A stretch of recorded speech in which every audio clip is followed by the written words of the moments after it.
2009 সাল Fiona Bloom নামের এক প্যারানর্মাল রিসার্চার বেশ উইয়ার্ড এক থিওরি দেন। থিওরির নাম ম্যান্ডেলা ইফেক্ট। তিনি ক্লেম করেন তিনি সহ পৃথিবীর বিভিন্ন অঞ্চলের বহু মানুষ বিশ্বাস করেন নেলসন ম্যান্ডেলা 1980 সালে প্রিজনেই মারা গিয়েছেন। যদিও এই তথ্যটা মিথ্যা, কারণ নেলসন ম্যান্ডেলা জেল থেকে বের হয়ে দক্ষিণ আফ্রিকার প্রেসিডেন্ট হয়েছিলেন, বেঁচে ছিলেন 2013 পর্যন্ত।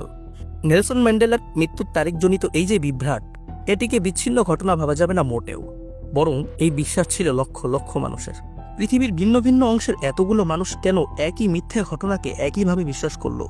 এই প্রশ্নের উত্তর হিসেবে প্রথমেই বলা যেতে পারে মস্তিষ্কের কলকবজার কথা। মানুষ মনে করে ব্রেইন মূলত অতীতের স্মৃতিকে রেকর্ড করে রাখে, যেটা পুরোপুরি ঠিক না। আমরা যখন কোনো কিছু মনে করার চেষ্টা করি, দেখবেন একই ঘটনা হুবহু আমরা প্রতিবার মনে করি না। প্রতিবারই সিনারিও কিছু না কিছু চেঞ্জ হয়। এর কারণ একটাই, আমাদের মস্তিষ্ক আসলে টেপ রেকর্ডার না, ও রেকর্ড করে না, ও জাস্ট কনসেপ্ট মনে রাখে এবং সেটা চেঞ্জেবল। এই চেঞ্জ আবার নির্ভর করে সোশ্যাল প্রেশার, ইমোশন এবং সাজেশনের উপরে। ঠিক যে কারণেই ম্যান্ডেলা ইফেক্টের মতো এরকম উইয়ার্ড এক কনসেপ্টের জন্ম।